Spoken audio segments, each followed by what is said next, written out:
Bonjour à tous, nous sommes ravis de votre présence pour cette dernière séance de la saison des lundis numériques de l'INHA. Donc, nous sommes ravis aujourd'hui d'accueillir trois intervenants pour nous parler du projet Digital Bénin. Donc, c'est un projet qu'on est vraiment très content d'avoir dans ces lundis numériques. C'est Carlos Thiessé qui présente à l'INHA le programme Vestige, indice, paradigme, lieu et temps des objets d'Afrique, qui nous avait conseillé ce choix, et il a été tout à fait adopté et retenu par le Conseil scientifique des lundis numériques. Et donc, c'est un projet pour lequel on est bien sûr très intéressé par les enjeux par rapport à la restitution des objets africains, mais également aussi par les enjeux numériques qui sous-tendent ce projet. Voilà, donc un double intérêt pour cette séance, comme on aime à les conjuguer dans les lundis numériques. Donc, sans plus attendre, je vais passer la parole à Felicity Bodenstein qui va présenter son équipe. Et je tiens à vous prévenir que la présentation sera en anglais, voilà, puisque nos intervenants ne sont pas en France et sont en ligne à l'autre bout du monde. Voilà. Felicity, je vous laisse la parole. Merci. Et merci beaucoup pour cette intervention, enfin, cette invitation à intervenir au lundi numérique. C'est un moment un peu très crucial en fait pour nous dans le projet actuellement. Nous sommes vraiment en train de mettre ensemble tous les morceaux et de voir comment les choses se connectent. Donc c'est aussi un moment un peu d'excitation, un petit peu d'angoisse. Donc on est en train de vous montrer quelque chose qui est en cours, qui est un peu par moment. Donc j'espère que vous en tiendrez compte. Je tiens d'abord à présenter mes deux collègues présents aujourd'hui également. Anna Luther qui intervient donc depuis Philadelphie, qui s'est levée de bonne heure pour être avec nous et on la remercie pour cela aussi, qui est une experte en humanités numériques et qui vraiment est ce qu'on appelle le catalyseur du projet. C'est elle qui fait en sorte à ce que tous les morceaux fonctionnent ensemble, à ce qu'on soit tous coordonnés ensemble. Et c'est elle qui va surtout vous présenter les aspects plus techniques.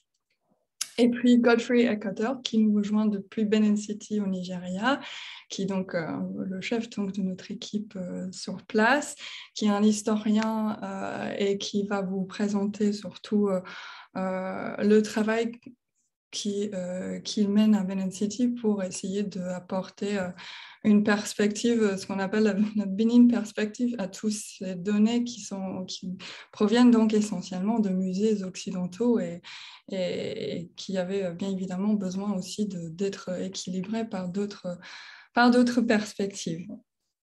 Donc, Anna va aussi vous présenter un peu l'équipe élargie parce que c'est un projet qui comprend beaucoup plus de personnes, bien sûr, que nous trois. Donc, c'est un projet je vais en parler un tout petit peu brièvement en français, après on passera en anglais. C'est assez simple dans son concept d'ensemble. On vise à créer une plateforme numérique qui va rassembler pour la première fois, que ce soit en papier d'ailleurs ou en ligne, les fonds qui sont un fonds qu'on peut définir par le fait qu'il s'agit de rassembler les objets présents dans les musées qui ont été produits par les guildes royaux de la cour de City. Mais ça peut aussi inclure des objets d'origine autre, mais qui ont été pris ou emportés de City au moment de l'invasion de la ville en 1897. Donc, le fond le corpus est assez complexe de ce point de vue-là. On cherche à la fois à comprendre tous les objets qui ont été mis en circulation à ce moment-là de l'invasion, mais on cherche aussi à rassembler d'autres objets qui proviennent de Benin City et qui ont pu, dans de très rares cas, arriver en Europe auparavant et qui constituent en fait une typologie d'objets différents. Et pour donner une vue d'ensemble de cette production. Alors, vous l'avez dit, en actualité de la restitution, Et on peut tout de suite mettre le slide suivant, cette actualité de la restitution que nous avons aussi connue très fortement en France, qui... Anna, maybe you can move to the next slide. Et où on voit donc justement une tête commémorative de Université qui a fait figure sur le poster invitant à réfléchir à cela à l'INHA à la nuit des idées. Mais on a parlé en France, bien évidemment, beaucoup plus du cas des objets d'Abomey au Bénin, donc dans le pays. Alors qu'en fait, cette actualité des objets de Université, if you can pass to the next slide again, était beaucoup plus important en Allemagne, puisque l'Allemagne est le pays qui, en fait, a le plus d'objets en provenance de Université dans le monde. Je ne vais pas rentrer dans les raisons pour cela maintenant, ce sont des raisons liées au marché et au grand nombre de musées ethnographiques qui existaient en Allemagne en 1900 et qui a fait que il y a plus de 2000 objets présents dans les collections publiques. Et donc, quand nous avons essayé de lancer ce projet il y a 3 ans, il y avait bien sûr un contexte favorable, politique aussi, à un financement important dont nous avons eu besoin pour lancer un projet de cette envergure. Au-delà de cette constellation politique et très actuelle que nous connaissons, ce projet était porté par nous aussi parce qu'il y avait un besoin ressenti au niveau du monde académique, certes, mais également au niveau du milieu muséal international, mais surtout au niveau des acteurs du patrimoine au Nigeria depuis longtemps. C'est un désir, en fait, dont j'ai pu faire état lors de mes visites au Nigeria, lors de mes conversations avec les personnes, les membres du musée, mais aussi avec des artistes de la rue d'Igoun où on produit encore ces objets aujourd'hui. Il y avait une incompréhension, il y avait une difficulté à comprendre où se trouvaient ces objets.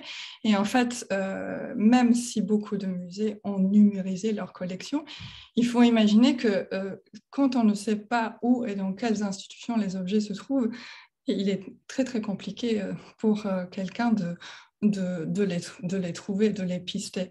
D'autant plus que la plupart des bases, il y a aussi beaucoup de bases de données qui ne sont même pas en anglais et qu'il faut comprendre comment chercher les objets, etc. Donc, en fait, il y avait un problème d'accès à ces objets, aux informations les concernant, qui était criant et auquel, avec Barbara Frankensteiner et Anna et Jonathan Fine du musée de Berlin, nous avons eu envie de répondre. Donc, c'est une création, cette collection était d'avoir une création pour répondre à un certain nombre d'acteurs et de stakeholders, donc de personnes intéressées que nous avons essayé d'identifier en amont d'avoir lancé le projet. On a invité des acteurs patrimoniaux de différents types du Nigeria, mais aussi des artistes, des personnes en lien avec la culture, et on a recensé en fait des domaines aussi variés que le cinéma, le Nollywood qui serait intéressé par un accès à ces objets ou des artistes, enfin, et des étudiants, enfin beaucoup d'acteurs différents. Donc on a beaucoup pris en compte cette priorité aussi d'un public au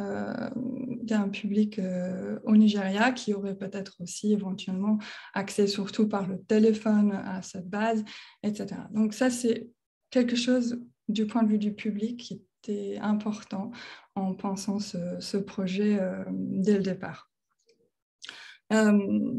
Peut-être, Anna, que tu peux... Anna, can I ask you to go to the next, or the slide even after that? And even after that. Sorry. Je voulais juste montrer cette image qui est l'équipe du musée à Université en 2018. La ville a pour la première fois monté une exposition qui s'appelait les objets volés et où pour la première fois les gens pouvaient venir voir des images des objets dans les institutions où ils se trouvent actuellement. Là, derrière eux, vous voyez donc le masque de la reine Idea dans sa muséographie ancienne au Metropolitan Museum à New York. Donc c'était vraiment, au moment où nous avons commencé ce projet, c'était vraiment aussi un moment de prise de conscience très forte au Nigeria de la dispersion des objets et d'enquête pour comprendre où ils se trouvaient.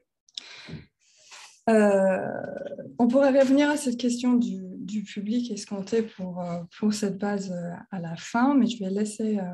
I'm going to leave. Going to give pass the word. That's French being badly translated into English now to my colleagues, Anna and Godfrey. Thank you so much, Felicity, for the introduction. Yeah, so the team that has been working on the research and interaction for the digital project in the past 1.5 years is an international team based in Benin City, in Hamburg, Germany, in Paris, France, and Philadelphia in the United States. And we are an interdisciplinary team bringing together our expertise in this collaborative space. Alex Horak and Christelle Dennis are our development and design lead in the front end and back end of the platform. They have set up the project together with me on the technical side in a way that their digital development is informed by the research of our team and vice versa. We're building the platform from the data up, which means that the information about the objects that we're receiving inform the interactions and the connections that we are developing. In addition to the development and design, we added a data steward to our team who is responsible for bringing the data that we receive onto the platform. Gwendolyn Tiedemann is preparing the data that we receive from the museums. I'll talk a little bit about this process more in our presentation. Two researchers, our researchers Godfrey Ekhator, who you will hear from later in this presentation, and Elegosa Obobaifo, are in Benin City in Nigeria, and they are leading the oral history and Edo-centered research for Digital Benin. We will show the research that they are engaging with, that Godfrey is setting up and leading in Benin City later in this presentation. Imogen Carlson is our research lead at the Museum am Rotenbaum in Hamburg, who is working on object research and reviewing the objects and content. Mabel and Emelina are research assistants in the project, and Emelina is working on provenance names that she identified in the data that the museums have sent to us, and Mabel is supporting Godfrey in the oral history research. We have set our project in a remote form with the project office at the MARKK in Hamburg. And we're working with each other every day on various online platforms, such as Slack and Zoom and Airtable, and collaborate in each of our responsibilities fluidly. As you can see, we have assembled a team based on the roles that are situated in research, development, and design. And we're aiming for a collaborative work that is conscious of both the technological side and the research side. The project started in October 2020 and is organized in 3 phases. Phase 1 is the collection of data and building an institutional overview of Benin holdings. Phase 2 is the development of prototypes for the connection of the data, and phase 3 is the implementation of these prototypes and the release of the website. And phase 1 took us over one year. The data collection from museums was a large portion of the project. The research that went into the object reviews, conversations with curators, the technical transfer of images and data in all formats that you can imagine is what made this a very sort of rigorous project. In phase one, we have identified more than 120 museums worldwide with collections that include Benin objects, and have built partnerships with these museums for the transfer of their digital material. We identified and digitized catalog cards of objects relevant for the platform in museums in Benin City and Lagos, and have received data from international museum partners in a manual data transfer and automated data collection through APIs and sort of really any transfer expert and formats that you can imagine. The project is funded with a very generous funding from the Ernst von Siemens Kunststiftung with more than 1.2 million euros. Yeah, we started out with our team that I just introduced to you. So the interactions that we're building and developing are the following. Let me introduce you to the interactions that you will see. Everything that we're showing here are prototypes, because now we're in the third phase where we implement those prototypes that we've been building. And so I will today show you some of the prototypes that we've been developing.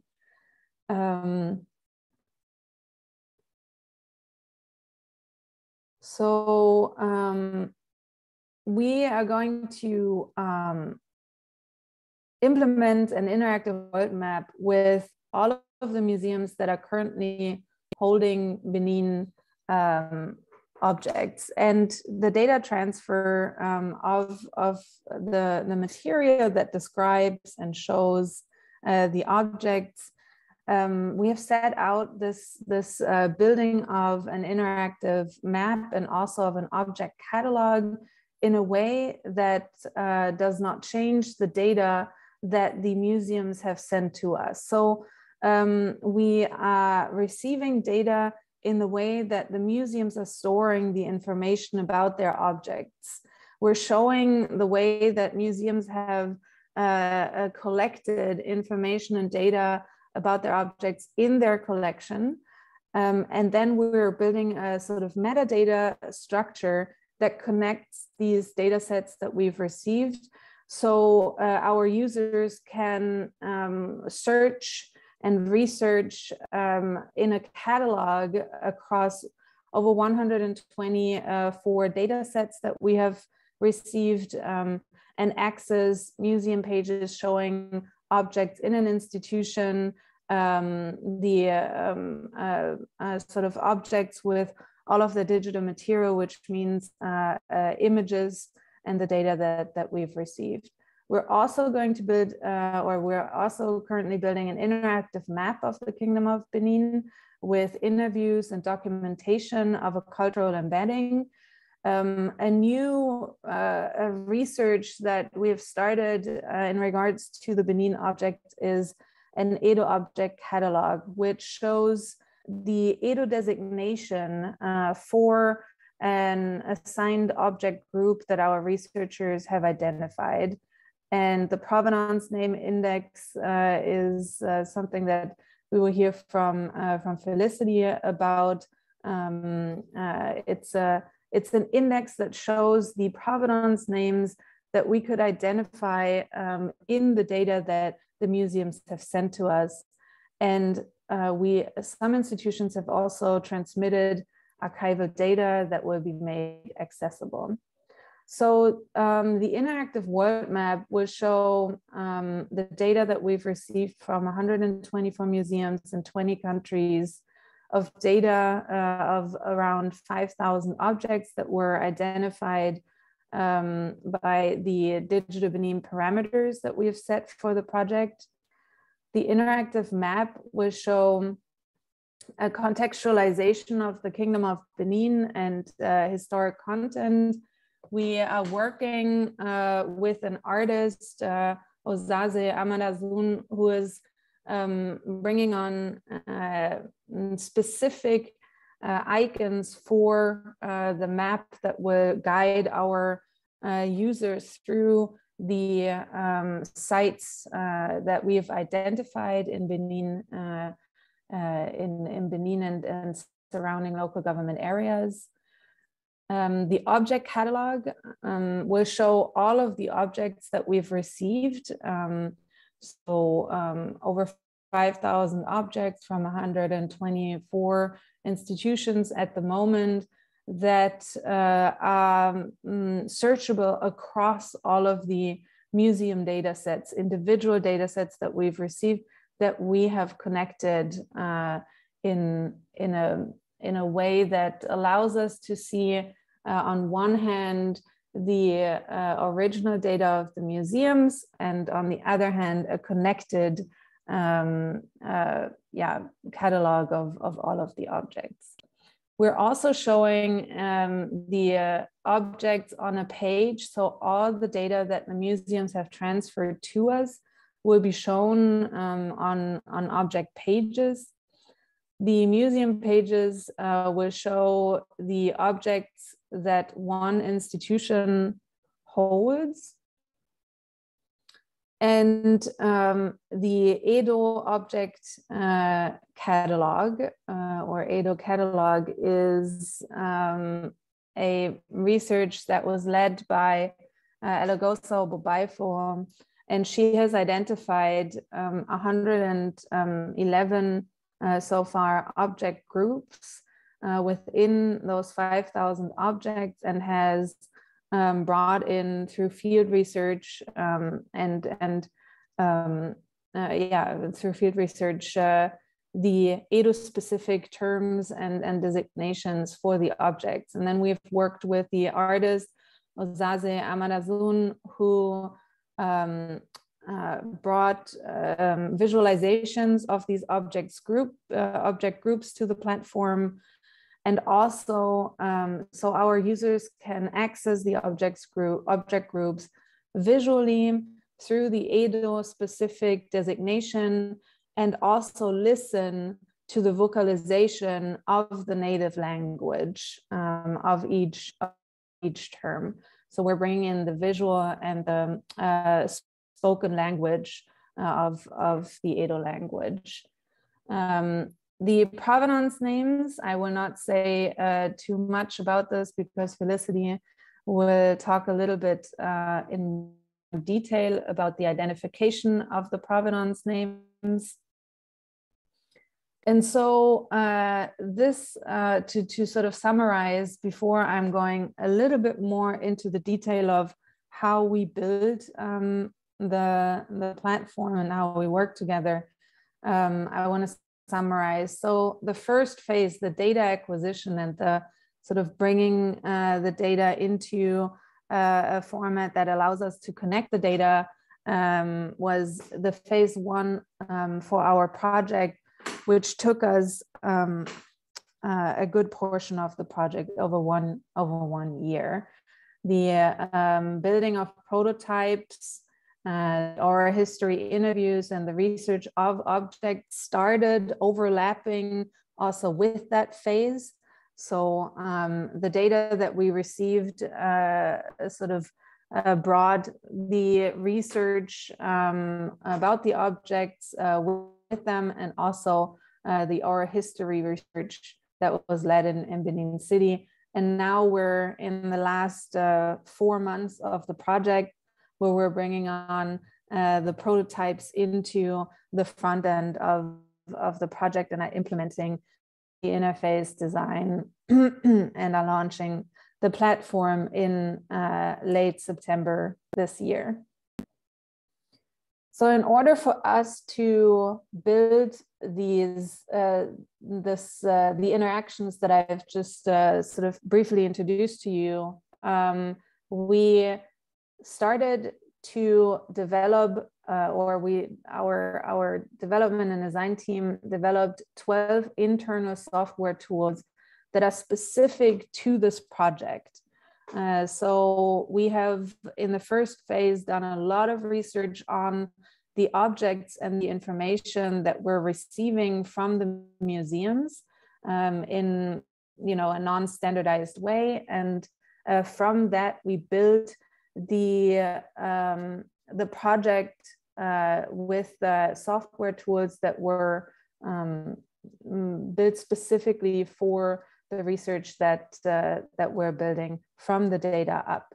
And that was, I think that is a very unique situation that we've built, because rather than having a preconception of interactions that we wanted to build for this platform or for the sort of final product, without knowing if we receive the information from the museums, we really took a collaborative work between the technical and design side and the research side to find what we're going to show and how we're going to present it, and the interactions that we're building from the data that we've received from that standpoint.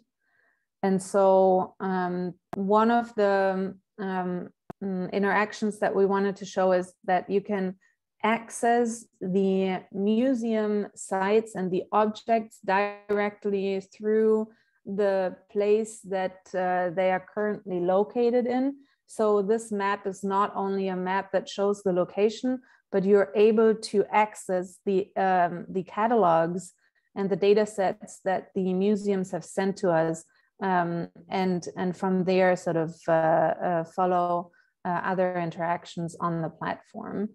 From the data standpoint and the research that we've conducted, we realized that 10 museums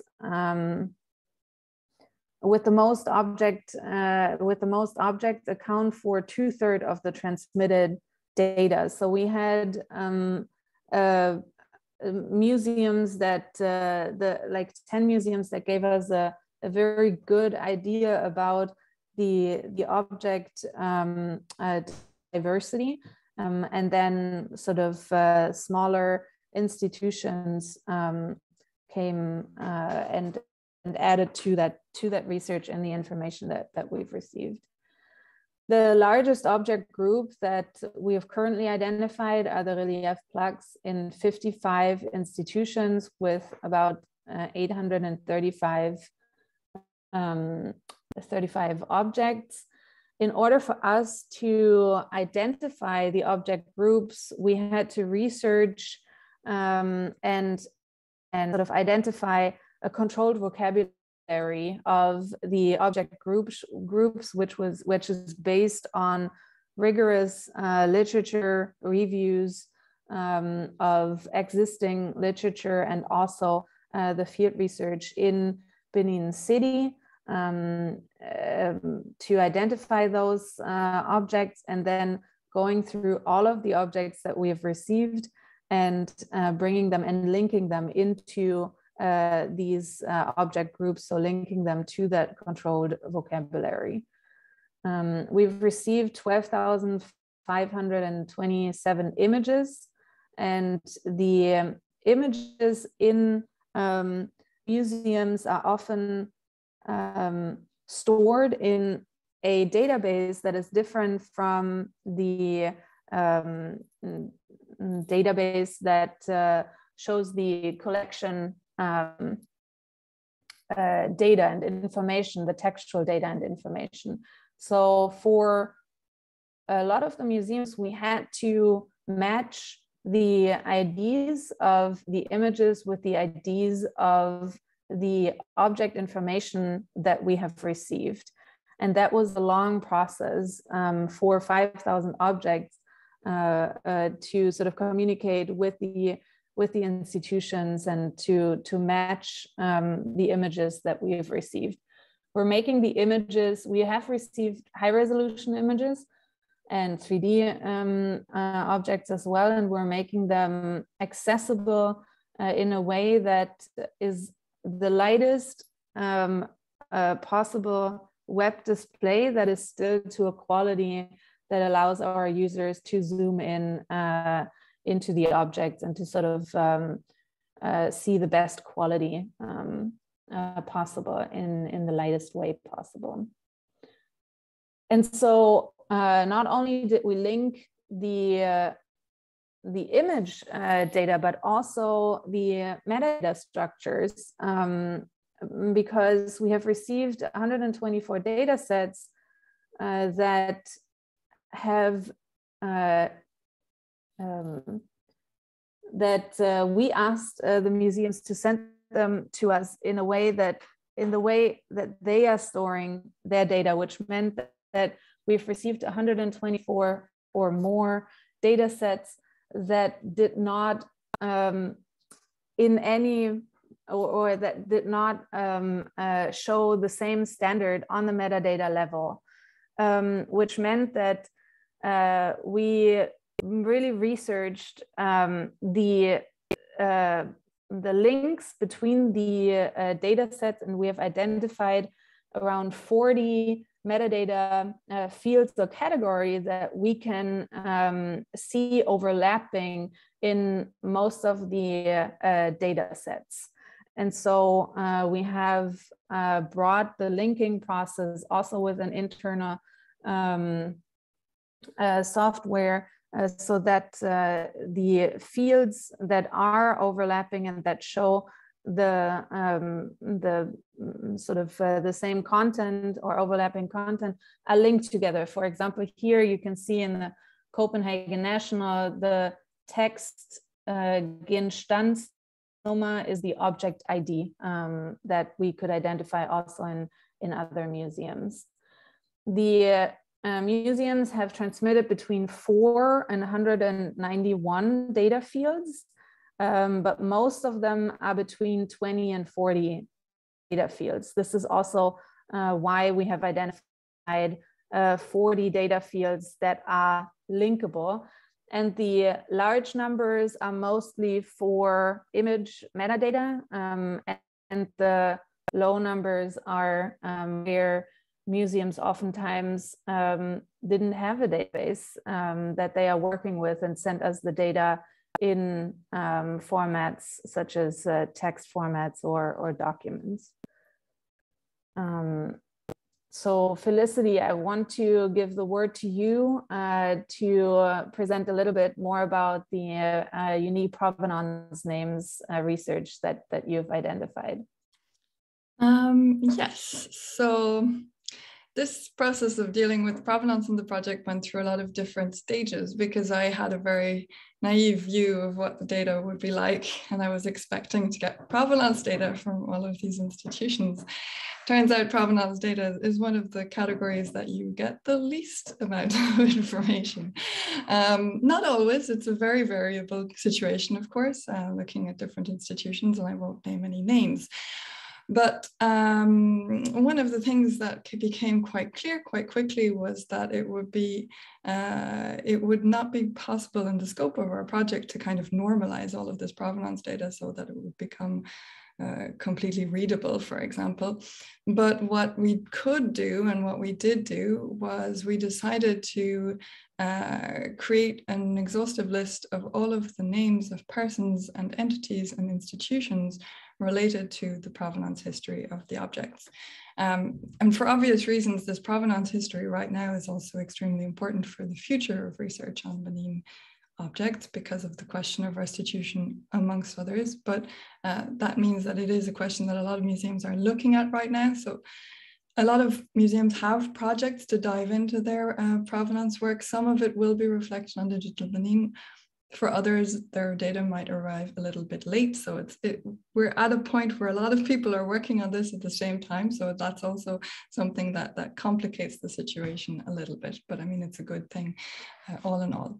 So we thought what would be the most useful tool that we can create for other researchers doing this work right now, which is really kind of the main question that we had in mind. So, and I have to say, it's a lot of this was done by by an assistant I'm working with, Ermeline Delacroix, who I thank for all of the work she's been putting into this. So what we did and what Anna helped us to do was to link all of the fields in all of the museum's data that contained provenance data. So it was quite rare actually that a museum had a nice provenance data category. This was not usually the case. Provenance data was found in many different categories of data, including in the general description of the object. So sometimes you had to read the whole general description to find the name of one dealer or one former owner. So we went through systematically all the fields, including this data, and picked out all of the names of entities, persons, but also auction houses, etc., linked to this provenance. So we've about 1,000 names. I think, Anna, you've put 885 here. It might be something, might be a little bit more by now. Individual names. What we then did was also we kind of made a uniformized list, because, you know, some data will only refer to the surname or will have a misspelling of the name. And so we tried to kind of make sure that when somebody searches our spelling of that name, that they will reach all of the object notices where this name comes up, be it in that form exactly or in a slightly varied form, which happens quite often. So the point being that they would then be able to access all of the data. Maybe we can move to the next slide. What became interesting, or what was quickly clear, was that what we were dealing with more than the presence of data was the absence of data. And the interesting thing here is how to make that absence visible and how to think through it. So you can see, for example, 1,115 objects in the data. We found some kind of an explicit reference to the fact that this object is quite certainly linked to the expedition of 1897. This could also come through the fact that there would be a name associated with the object of a member of the expedition. So one of the things that we tried to do was we tried to tag the different names by giving them roles, so that we could get a sense of who the actors are involved. So we could get a sense of this network. So all of the names... Excuse-moi, Felicity, tu peux préciser, j'ai pas compris, le système de couleurs correspond à quoi sur ce... You know what, I actually don't know, because my colleague just put that in yesterday or like 2 days ago, and I think what it is different object types. But yes. Anna, maybe you can tell me, because I discovered those. That's exactly what this is. Yeah. So it's different object types. So it's plaques, heads, but I think this is just a test. It doesn't actually correspond to anything. I think. Thank you. Right now, this is all beta, so not all of this is completely clear. But and so the rows, you can see them here on the side. If you move to the next slide, Anna, maybe, I think I did something to show. So, for example, you can then, that allows you to see, for example, how many objects are linked to members of the Royal Navy, how many objects would be linked to members of the Protectorate, or both, or family members, or soldiers, or a particular dealer. So we're trying to get to a kind of image of the network. Obviously, we could keep refining this by adding places and dates, etc.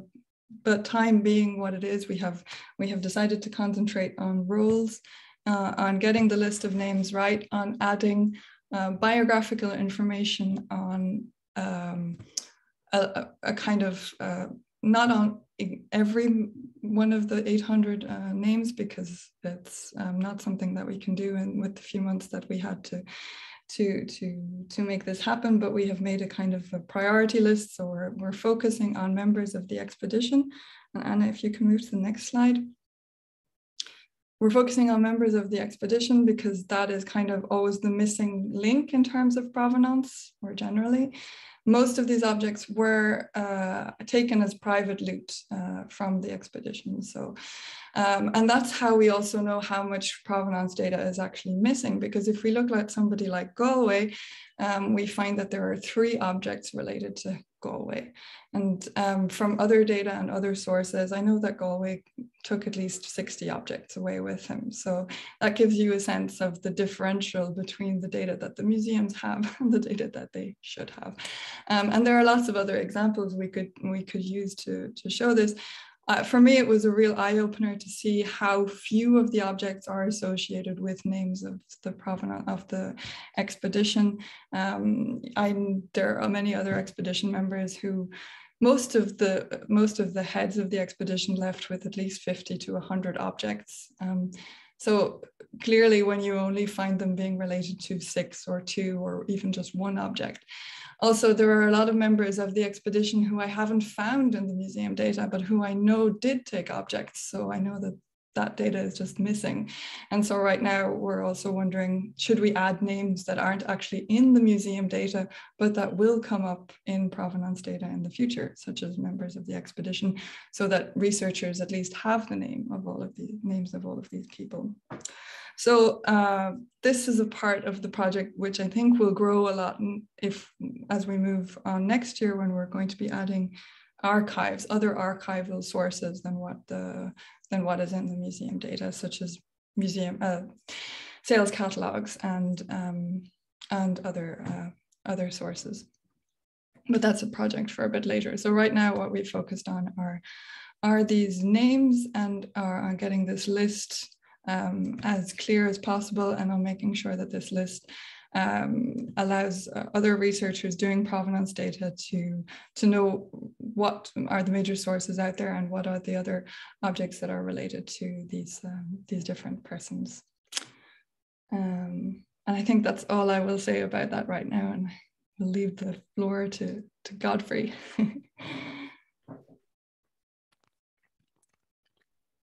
Thank you very much, Felicity. And as you must have heard from my colleague Anne, it has been a very interesting time for us as members of the team working together from the first phase, as you can see here, when we started collecting data from different museums. Here, myself and my assistant, Alaosa Obobafo, visited the National Museum in Benin. We went to the National Museum in Owo, and as well as the National Museum in Lagos, where we have to go through the thousands of catalog cards of Benin objects in their collection.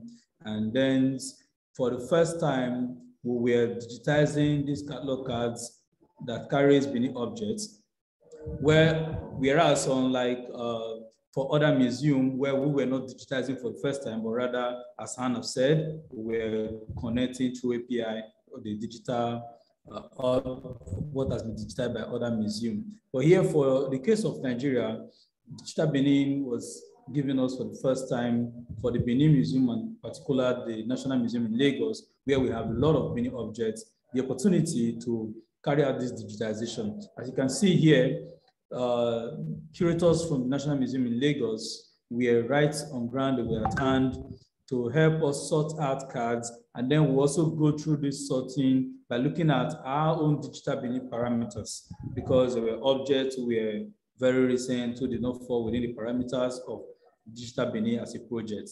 Then we had to go through these catalog cards, sort out the objects, and we have brought them. And in Digital Benin, these cards have also been transcribed. So we have done a whole lot with the catalog cards that we collected from Lagos. The next slide, Anne. Godfrey, the cards were first you researched, then they were transcribed, then they were reviewed, and then they were connected to other museum data that we've received. So that is a rigorous process that really was undergoing with that research phase. I just needed to sort of emphasize that this was a large undergoing of that. You also went into the museum and photographed objects that we didn't have photographs of. So that was a really a strong research project that was happening in Lagos and Benin City.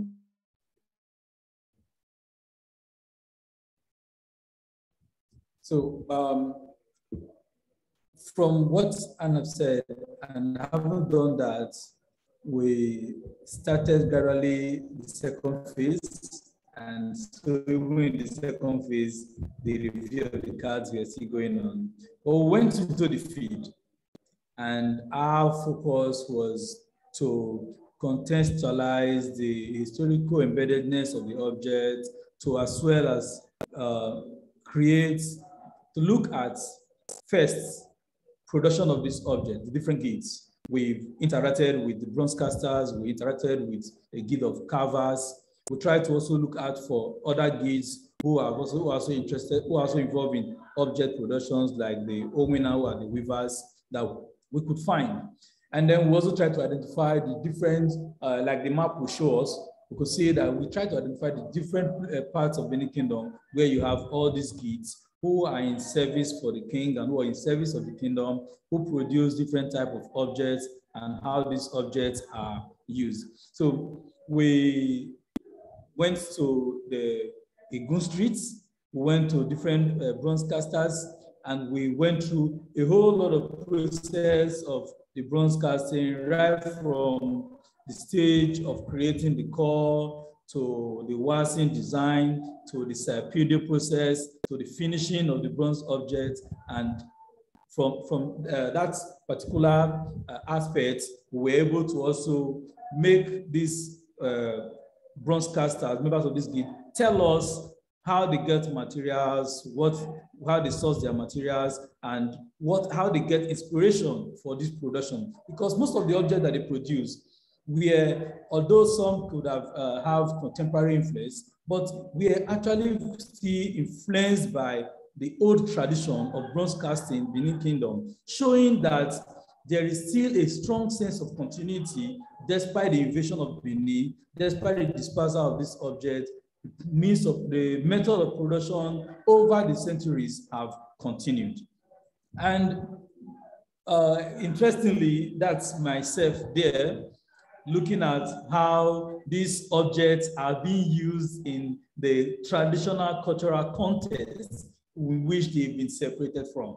Here, I'm talking about the sacrificial flutes, which is a god. And I talked about what it means to the Benin people, how this object is being used, what it's used for, and why this object has also been cast in bronze and preserved or kept in altars and shrines and used for ceremonies and festivals by the Benin people. So a part of the oral history work that we have done in Benin is also to contextualize by collecting oral tradition from the people, talking about specific objects, giving us information about how they relate to this society today.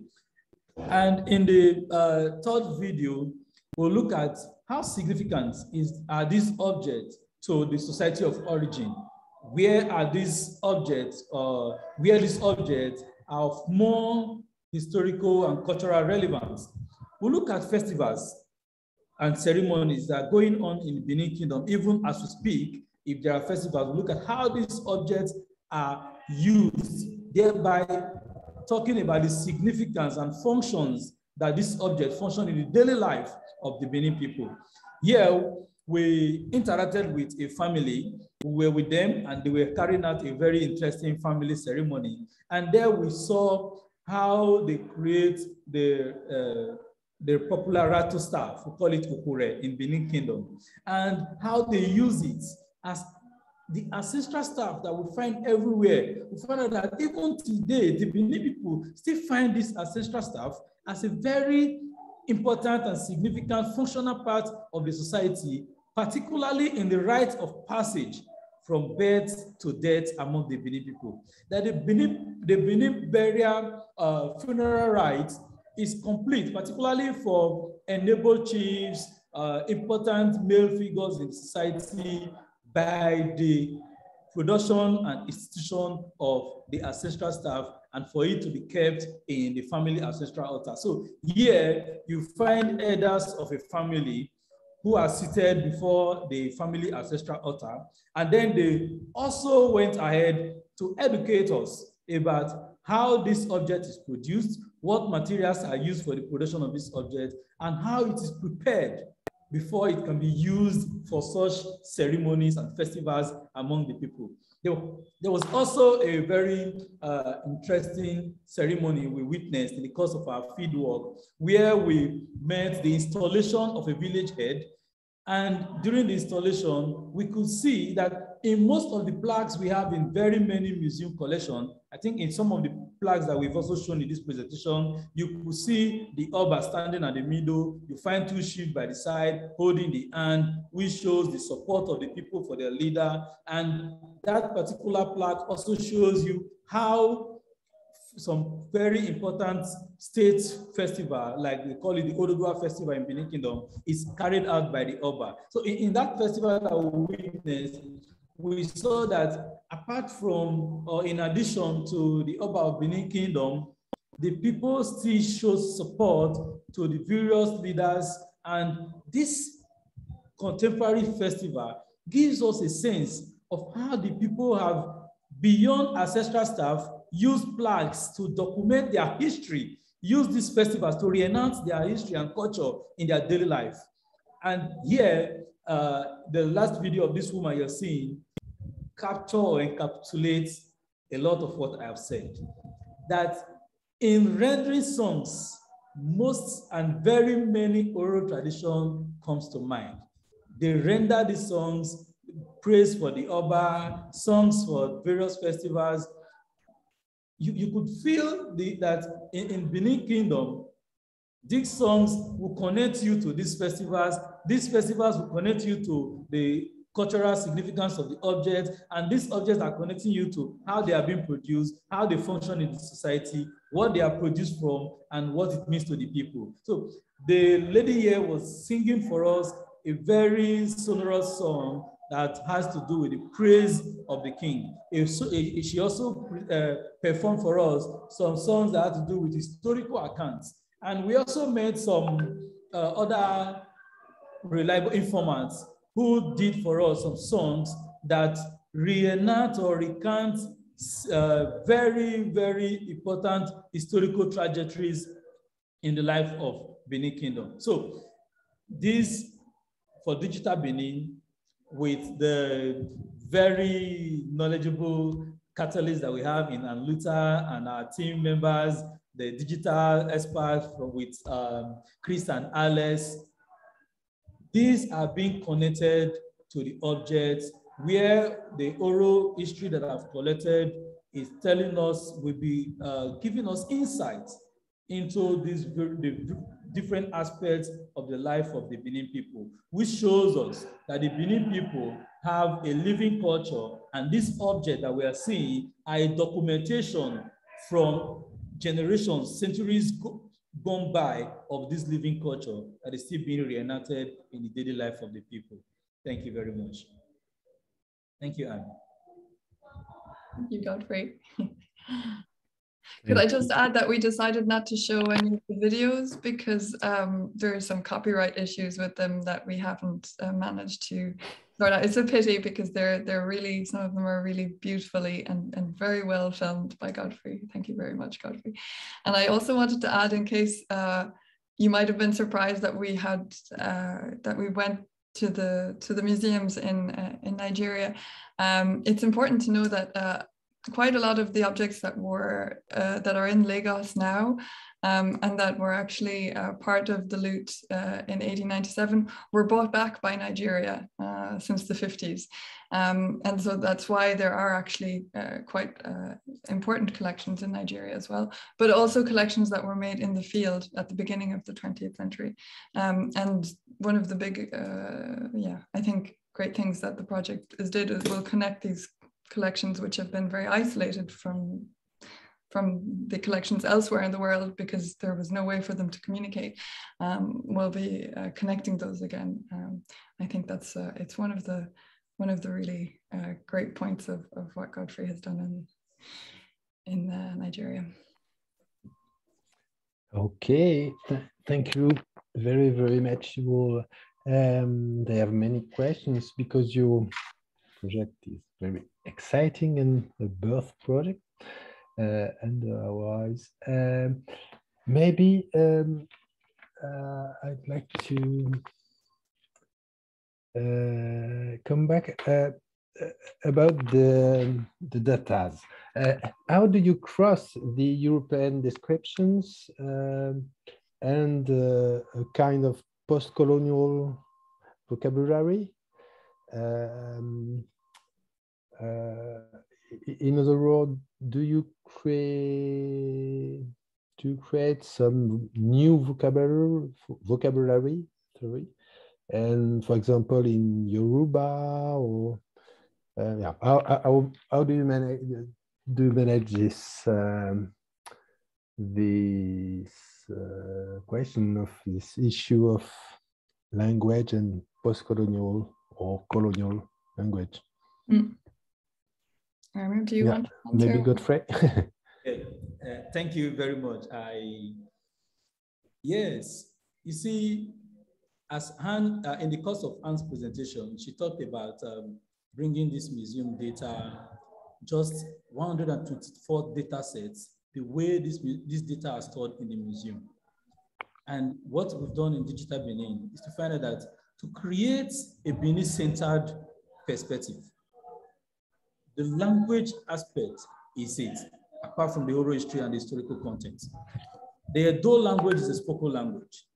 And like she rightly said, in the course of developing the Edo terms or Edo designation, we found out that for over 5,000 objects, there are about 100 and 120 categorization from Benin, which means very many museums would have called this like, I hear the word plaques, I hear the word relief platter, and a whole lot of names. But in Benin, there's a name for it. And you could have very similar or dissimilar objects being described with a particular English word.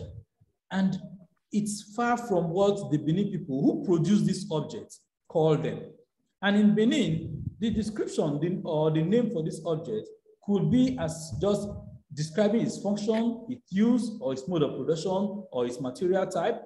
Okay, so we are bringing what that novel idea. Let me quickly comment Anne and Elowosa and Imogen, who have worked on that aspect, because it's a novel idea, because we are not telling the world, the global society and museum practitioners, that look, this object you have been describing this way, this is what the Benin people call it. I think it's better to call it according to what the Benin people call it. So Edo language is quite different from Yoruba language.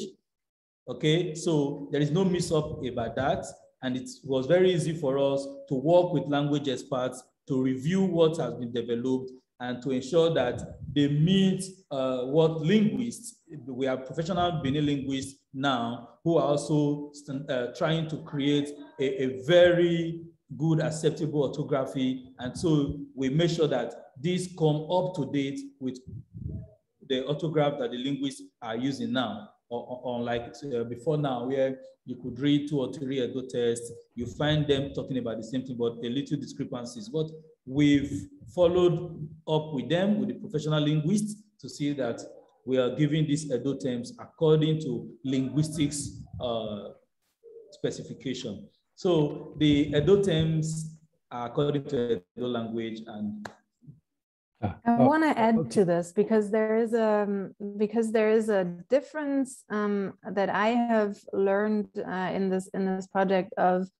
the sort of the way that museums in Europe and the United States are describing objects in a very sort of descriptive, categorized, documented, sort of dissected way, with the weight and the material and the sort of the standard of really sort of looking at the object in almost isolation.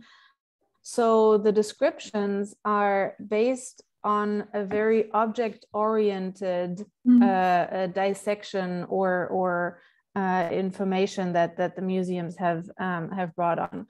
And what Godfrey and Alagosa in particular have created is a context that is much broader, that is multifaceted, that has multiple entryways into the contextualization. Yes, there's the Edo language, but there's also the festivals, there are also songs. So rather than describing the object from that object-oriented cataloging, what Digital Benin shows is a much broader and specific and multifaceted and diverse sort of embeddedness of these objects. And I think that is the main difference between the European and US American sort of cataloging and showing the embeddedness of those objects.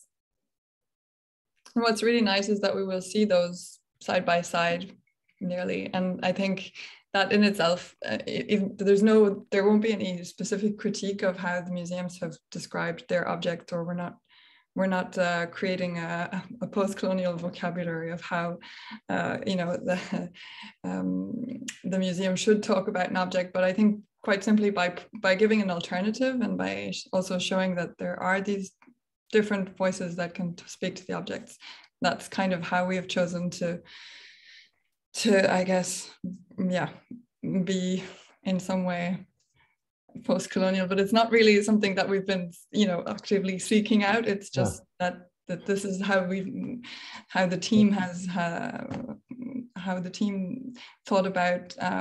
We did think very, from the beginning, very pointedly about how will we give balance to this data? How will we balance the data out? So that it's not just a recreation or a reconstitution of data purely created by Western museums. And that was really important from the outset. Maybe, do you give the story of the vocabulary? Maybe it's a good way to...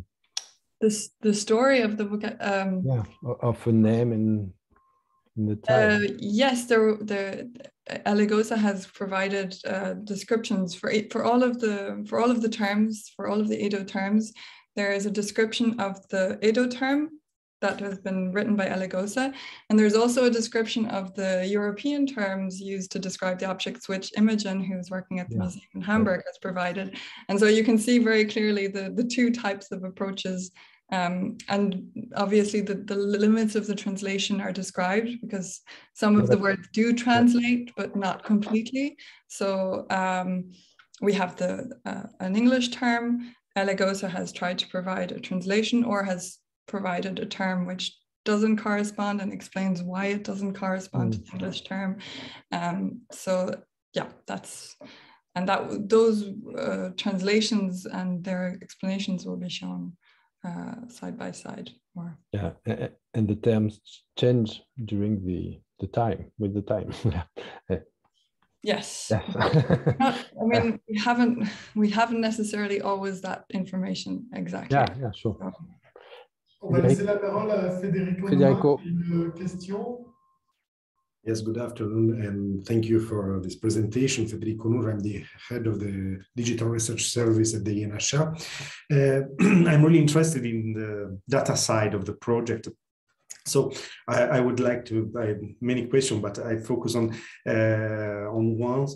Do you plan to expose data in an open format to allow the reuse?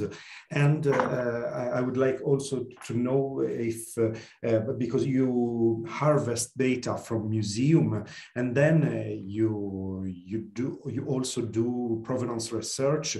And just to ask you, do you allow museum to improve their data after your research? So is there an exchange between you and the museum after the harvesting? Yeah, these are interesting questions. We are not changing the licensing of the data. So if the museums have provided us with data that is already open by the policy of the museum, then yes, we're providing, the address, for example, of the API, the web link of the API to our users. But we have received data from, over 20 countries, which from museums in over 20 countries. So the data policies are quite diverse on the platform, and we were not able, or we are not changing licensing of that data. So we're not sort of taking data that the museums have given us and then making it open data. The licensing agreements are still within the partnerships of the museums. This was a conscious decision because we wanted to, the priority of the project was to receive data. And a lot of museums that we've worked with haven't started to think about open data or making data accessible in an open format. And so we agreed that this, changing licenses of museums, especially for images, would have been hindering the transfer of data for many museums. To the second question, about the exchange with museums. So the platform will be accessible to the public, and we really hope that museums will improve their provenance data and their research on these objects. So we're not trying to standardize data, but I think that there are going to be a lot of opportunities for museums to improve their data. Yeah. Thank you very much for your answer. From the technical standpoint, the sort of exchange, again, it's not, the dream would of course be that the data can be updated on the sort of semi-automated or automated level, but we're not there yet. In the beginning of the project, our dream was to build a data pipeline that allows that sort of API exchange, and we received data through APIs from only around 10 or 12 museums. And so we had to quickly realize that the data pipeline, that sort of automated data pipeline that we aspired, is at the moment on the technical level just not feasible. Yes, I will understand, but times are changing. Since 2018, when you started, the culture of open data and open content are wider diffused. So maybe at the end of the project, when you will have a corpus and a well-formatted corpus, you could deal a license like a Creative Commons from the museum that already sent data, but I understand it's a dream and not the reality. It really is, and it was great to realize this, because I've been working since many years on exactly that question also with museums, and to sort of receive an overview of these licenses from 124, we've talked to over 200 museums, all right? So the research is much wider than the objects that we're showing on the platform. And so to get an overview of that sort of possibility and what that would mean also for internal processes to make that data available as open data. That was a great learning experience for sure. Thank you.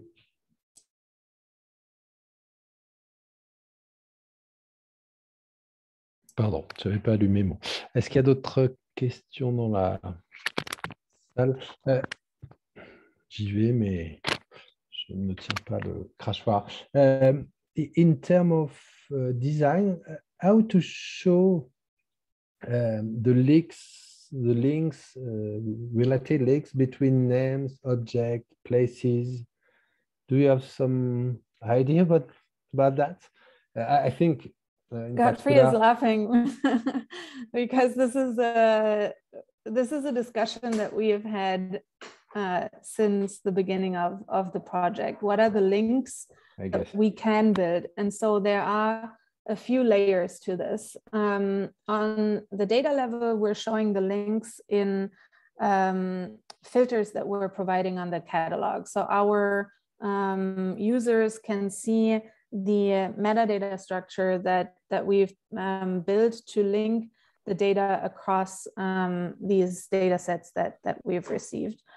On the level of weaving content that we have created with the content that was provided, we really wanted to show the Digital Benin authored data as clearly as possible that this is data that we have authored, rather than data that was provided by the museums. And so on the catalog that we're building, we're showing these as explicit links to these different sort of places and interactions that we're building on the platform.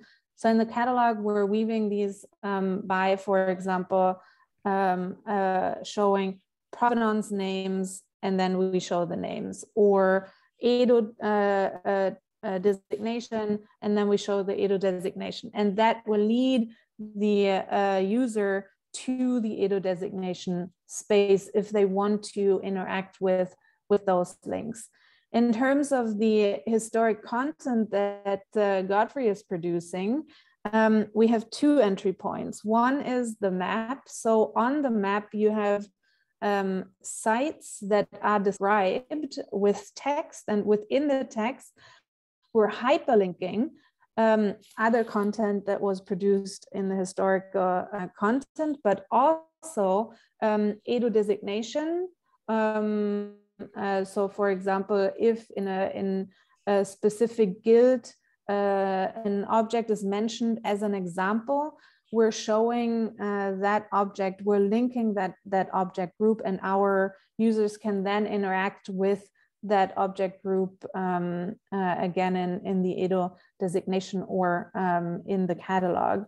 And so these are, we're not trying to collapse sort of the historic objects with these knowledges, but we're showing these interactions as examples in this space.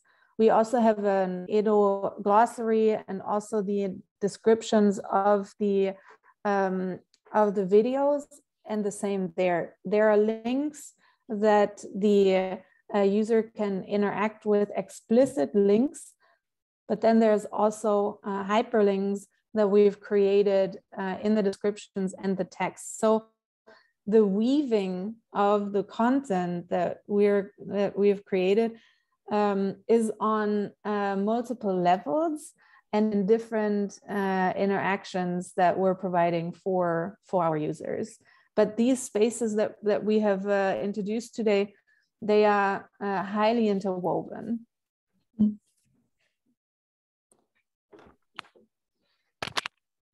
Thank you. Est-ce qu'il y a d'autres questions dans la salle? Felicity, est-ce que tu aurais des choses à ajouter, des questions? We have a lot of questions for ourselves right now. We're really in that phase where we're actually also, building those links and trying to understand ourselves. It's been quite, it took us over a year to get the data together. And we've only actually had access to the entirety of the data for a few months. And we only have a few months now to put it online. So it's actually, I think one of the daunting things really is to make something more than just a catalog, just an aggregative process, to make it more than just an aggregative process. And we probably would need a little bit more time, but I think given the time we have, and thanks to some great colleagues, we have managed to bring together an awful lot of content. And yeah, again, it's a bit early for us to tell you exactly what it's all going to be like. Et le prototype. Back in October sometime, or in the beginning of next year. J'ai un doute sur. Le prototype sera visible à tout le monde en octobre, we're à hoping l'automne? at the end of October, yes. Ah, ok. Actually, the launch is in September. So we've had 2 years for this project. Yeah, and of course, at very short amount of time for such an ambitious project, and for also bringing, a new approach to the sort of data side, to the research side, to setting up a project during a pandemic. So all of this is sort of coming together in these 2 years, and it was a very ambitious project, and we're really excited to make this platform visible to the public by the end of September. And these are not going to be prototypes. So now we're building the prototypes into an interface that our users can interact with, that we're launching in September. So this 2-year project will be completed in September. But at the moment, of course, we're looking for funders that would allow us to follow deeper into the research that we have accumulated. And so at the moment, we're of course keen to find funding sources that would see this as a starting point for example, more provenance research, for more research on the archives, so that we could expand on this first launch and this first site that we've been building in these 2 years. Okay, thank you. Pierre-Yves, est-ce qu'il y a des questions de ton côté, du côté de... Non, il n'y a pas d'autres questions. Moi, j'avais une question, peut-être je vais le poser en français, excusez-moi, concernant le corpus de ces objets. Est-ce qu'on est complètement sûr d'avoir un corpus complet, ou est-ce qu'il pourrait rester des objets dans d'autres types de collections, ou des objets qui n'auraient pas été identifiés en fait? So his question is on the corpus and whether we're sure that we have everything. Of course, we're sure we don't have everything. That's one thing we're absolutely sure of. It's quite hard to. We decided it was a conscious decision to exclude privately owned objects for the simple reason that being part of the database could very well make objects gain in value, and so we did not want to be a part of any gain in value of an object on the private in private ownership. Also, there is a very complex circulation of copies, fakes, etc., on the market and in private collections, which we have avoided quite simply because we don't have the time and the possibility to deal with such a heterogeneous corpus which is out there. There are still very important objects coming up on the market. I see them regularly, so I have a good sense of that there is still a lot out there in private collections, but it's it's very hard to know how many we're dealing with. We have now over 5,000 objects. some of those still need to be reviewed. There are still a few objects we're not sure that we will include that were maybe produced in the 30s, 40s, and so don't quite come into our corpus. We decided to include objects that came to that left Benin before 1897 and that may also have left after 1897 because it's quite simply impossible to make that distinction. And so that's why provenance research will then provide a clear state of the corpus itself. So no, there are many other objects out there. And this is interesting because before our project, there was always the estimate. So there were two estimates out there. There was an estimate of there being between 3,000 and 5,000 objects related to Felicity. And we now have over 5,000. So clearly, the other estimate is the one that you hear a lot coming from our colleagues in Nigeria, where there's often this estimate of 10,000 objects. Maybe the truth is somewhere in between, but at least we can see that we've come very far from the 3,000, which was the number that was actually floating around most when I started working on these objects.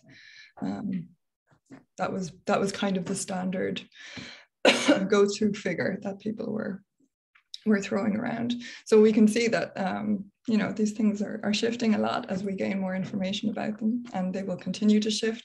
And so we can't say that we're providing any kind of definite state of the situation, which does make it an awful pity that we can't let the catalogue evolve too easily because we don't have that possibility. But perhaps with more funding, we will have that possibility. So that's we keep asking for more money. So we'll see. Ok. Merci. Peut-être une toute dernière question. On a déjà dépassé notre temps habituel, mais bon, bah, je pense qu'on va s'arrêter là.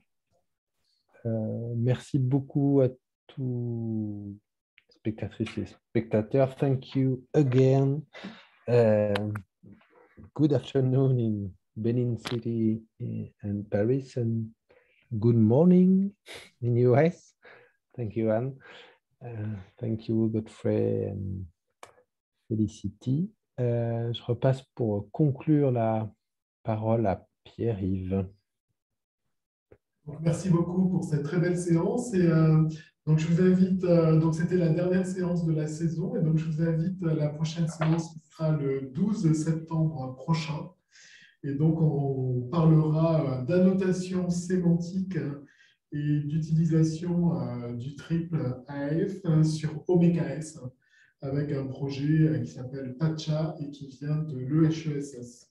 Et donc, ça sera un projet, donc on recevra Anne-Valérie Speyer et Eric Nermé au sujet d'un projet qui annote des cartes anciennes et récentes du Vietnam. Voilà.